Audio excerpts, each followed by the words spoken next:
Hermanos, os invito para hacer una oración, para invitar la presencia del Señor. Querido Padre Celestial, venimos delante de ti y te damos gracias, Señor, por todas las oportunidades que tenemos para presentarnos delante de ti. Permite que el Espíritu Santo mueva nuestro corazón y nuestra mente para poder entender la situación, para poder entender que necesitamos un arrepentimiento claro y bueno para poder encontrarnos contigo al final. Una bendición especial por tu palabra y ayúdanos para poder entender cuál es nuestra mayor necesidad para poder hacer tu voluntad. En el nombre del Señor te rogamos. Amén. En este momento todo el mundo está hablando de lo que pasa en el mundo. Se trata de esta enfermedad terrible, coronavirus, pero me gustaría de no hablar nada de esto.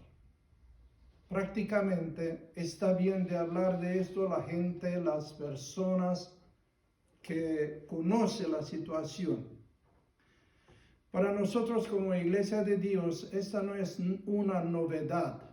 Es algo claro y esta información de lo que pasa hoy la tenemos más de 2000 años.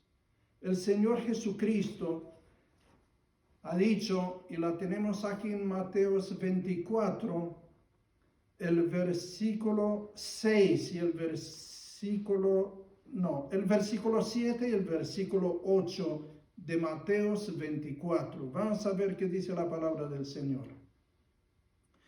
Porque se levantará nación contra nación y reino contra reino, y habrá peste y hambres y terremotos en diferentes lugares. Y todo esto será principio de dolores.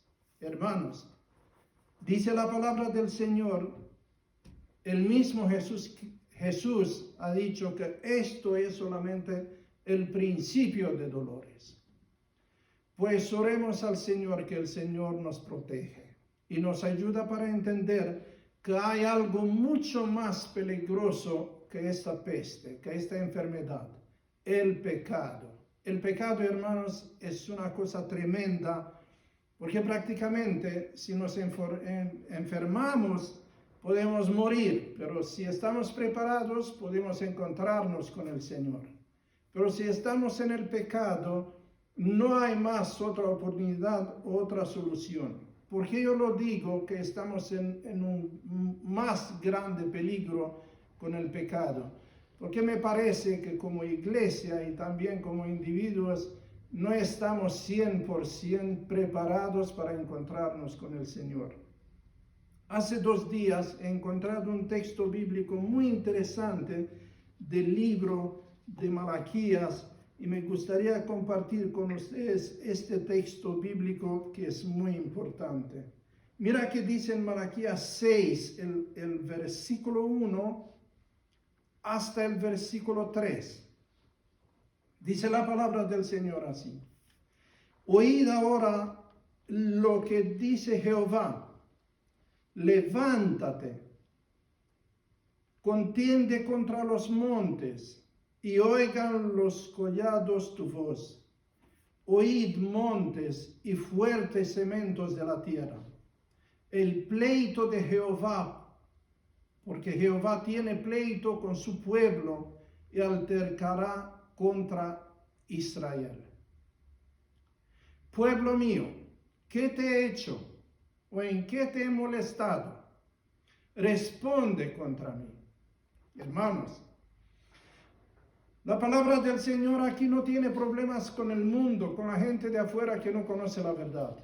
Aquí la palabra del Señor habla directamente de nosotros que representamos el pueblo de Dios. Pues, ¿qué podemos hacer para poder hacer paz con el Señor? Para poder para poner en orden este asunto. ¿Qué podemos hacer? Mira que dice el versículo 6 hasta 8. ¿Con qué me presentaré ante Jehová y adoraré a Dios Altísimo? Me presentaré en ante él con holocaustos, con becerros de un año? ¿Se agradará Jehová de millares de carneros o de 10,000 arroyos de aceite? ¿Daré mi primogénito por mi rebelión, el fruto de mis entrañas por el pecado de mi alma? Ahora, por favor, presta atención al versículo 8, porque prácticamente hoy hablaremos del versículo 8 de Miqueas capítulo 6. Dice el versículo 8, oh hombre, Él te ha declarado lo que es bueno y que pide Jehová de ti. Solamente hacer justicia y amar misericordia y humillarte ante tu Dios. Hermanos, aquí tenemos algo muy interesante y muy claro. Mira, aquí tenemos 3 puntos importantísimos para nosotros: justicia, misericordia y humildad. Mi pregunta es, ¿cómo estamos en este aspecto? ¿Cómo estamos en este asunto? Justicia, misericordia y humildad. Vamos a ver qué dice. Me gustaría hablar un poquito de justicia. Quiero hacer una representación de la justicia. Dice, la justicia se representa con una mujer que lleva los ojos vendados, una balanza en una mano y una espada en la otra. Hermanos, tenemos aquí 3 asuntos, 3 elementos: ojos vendados, una balanza y una espada. Vamos a ver qué representa los ojos vendados. Dice, los ojos vendados pretenden destacar que la justicia no mira a las personas, sino los hechos. Es decir, que la justicia es igual para todos. ¿Por qué yo digo que estamos en peligro? Por ejemplo, la justicia. Muchas veces estamos muy decididos cuando se trata de hacer justicia con alguien. Pero cuando se trata de nuestra persona, ¿nos gustaría lo mismo? Bueno, vamos un poquito más. La balanza. La balanza representa el juicio que determinará poniendo en cada lado de la balanza los argumentos y pruebas del otro lado.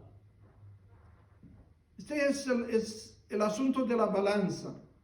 Y la espada expresa que la justicia castigará con mano dura a los culpables. Qué interesantes. Pues vamos a considerar un poquito el número 1, justicia. Dice que la justicia es obediencia a la ley. La ley demanda justicia. Y ante la ley, el pecador debe ser justo, pero es incapaz de serlo.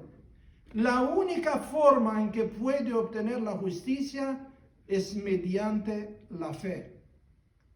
Y ahora, la justicia de Cristo es aceptada en el lugar del fracaso del hombre. ¿Por qué dice el fracaso del hombre? El fracaso del hombre es determinado cuando no podemos hacer justicia. Y entonces necesitamos a alguien. ¿A quién necesitamos? A nuestro Salvador como nuestro abogado.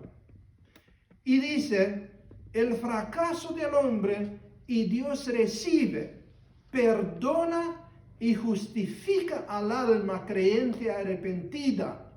La trata como si fuera justa y la ama como ama a su hijo. Tenemos aquí algo que hacer. Tenemos que arrepentirnos, pero antes del arrepentimiento tenemos que reconocer nuestra situación. Mira, hacer justicia he encontrado en el Antiguo Testamento que se habla de 169 veces justicia. La palabra justicia aparece en el Antiguo Testamento de 169 veces.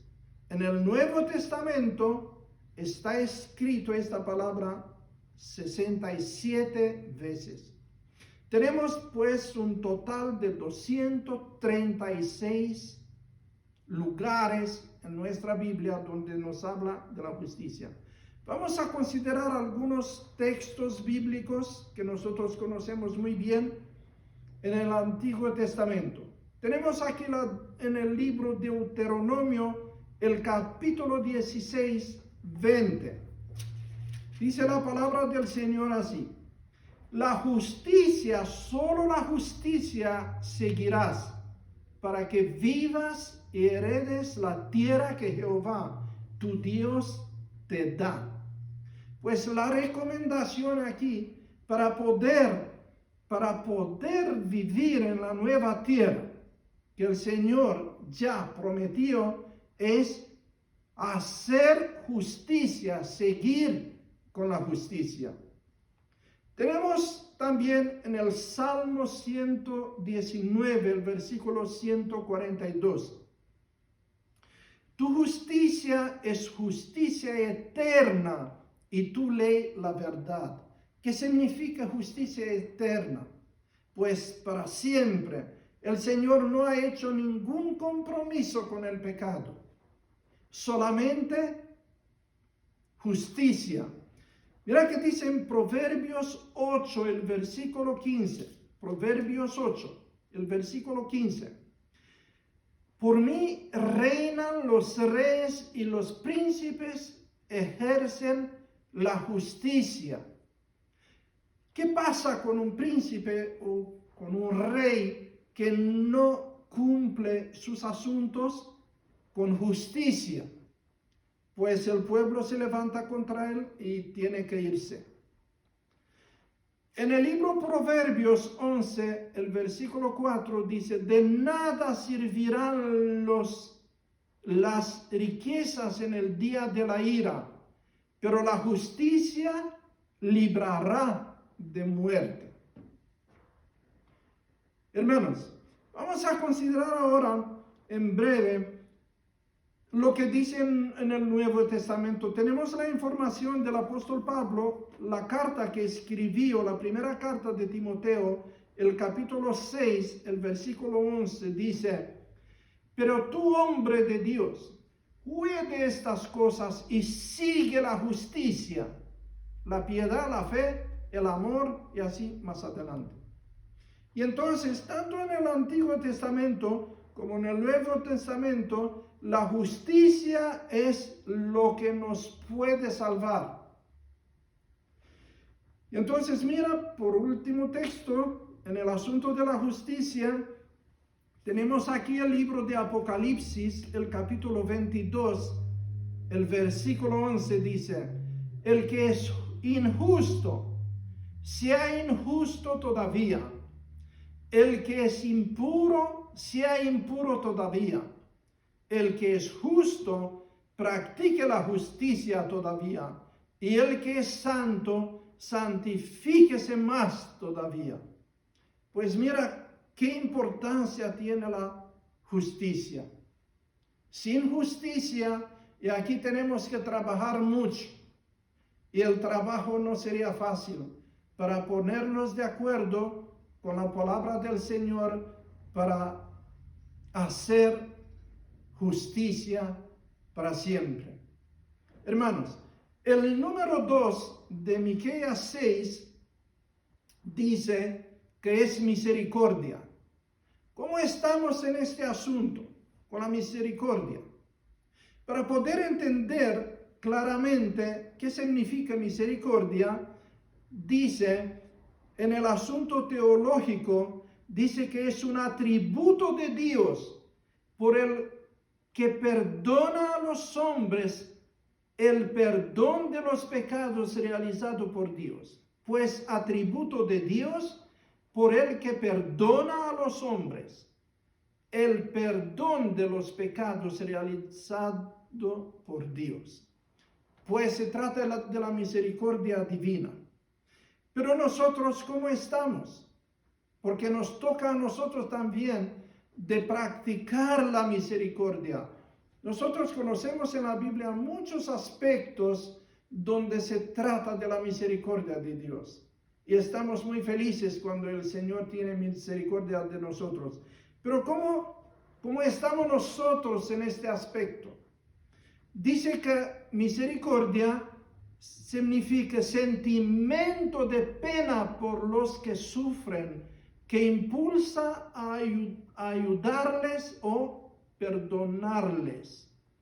Sentimiento de misericordia por los que sufren o le necesita el perdón. Hermanos, la palabra misericordia en el Antiguo Testamento la tenemos escrita de 317 veces. En el Nuevo Testamento, 66 veces, pues tenemos un total de 382. Vamos a considerar algunas experiencias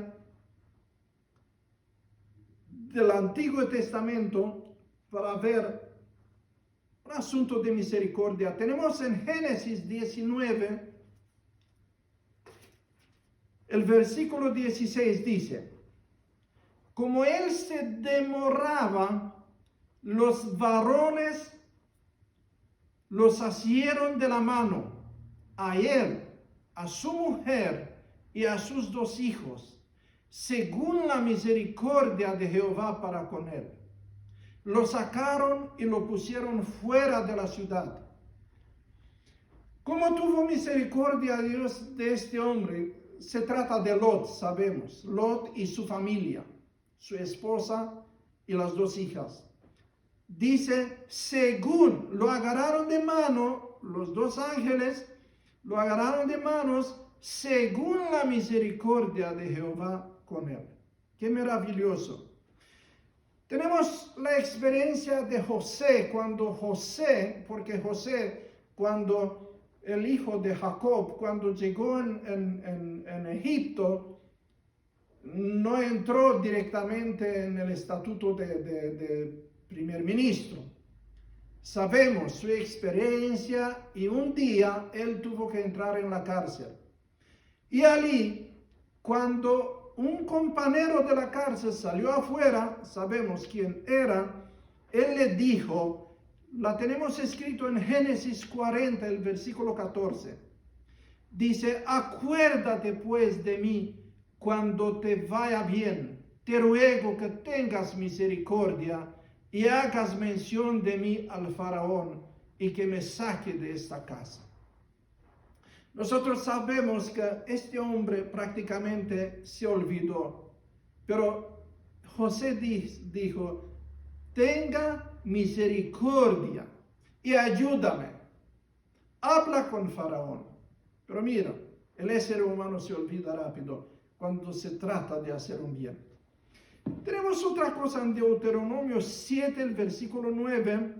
Dice, conoce pues que Jehová tu Dios es Dios, Dios fiel, que guarda el pacto y la misericordia a los que le aman y guardan sus mandamientos hasta por 1000 generaciones. Hermanos, ¿cuál es la diferencia entre nuestra misericordia y la misericordia de Dios? El Señor está dispuesto para perdonar y para ayudar ¿cuántas generaciones? Dice 1000 generaciones. Pues tenemos que considerar nuestra situación para ver dónde estamos nosotros. Y solamente un ejemplo de misericordia. Vamos a ver qué dice en Josué capítulo 2, el versículo 12. Dice, os ruego pues ahora que me juréis por Jehová, que como he tenido misericordia de vosotros, así la tendréis vosotros de la casa de mi padre, de lo cual me daréis una señal segura. Se trata aquí, sabemos, de la ramera Rahab, cuando se han caído los muros de Jericó. Pues dice que tendréis, como yo he tenido misericordia con vosotros, vosotros también tenéis ahora de tener misericordia de la casa de mi Padre. Es interesante. Hermanos, vamos a ver qué dice en el Nuevo Testamento. Mateos 9, el versículo 13. Mira, dice, id pues y aprended lo que significa misericordia quiero y no sacrificios. Porque no he venido a llamar a justos, sino a pecadores al arrepentimiento. Pues el Señor, ¿qué pide para nosotros para poder ser salvos? Misericordia. Solamente ahora que cada persona tiene que considerarse, investigarse personalmente cada uno. Bueno, vamos a pasar al tercer punto, humildad. ¿Cómo estamos en este capítulo, humildad? Dice que humildad es una condición de la persona que actúa sin orgullo, sin presumir de sus méritos y reconociendo sus defectos o sus errores. Humildad es muy importante. Dice que la humildad es una cualidad humana independiente de la posición económica o social. ¿Lo entendemos? Una persona que tiene mucha riqueza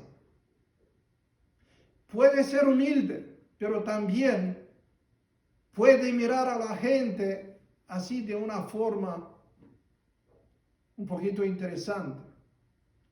Humillar. Si esta persona que tiene muchos recursos, alguien le tira la atención, hombre, mira, te has equivocado en esto.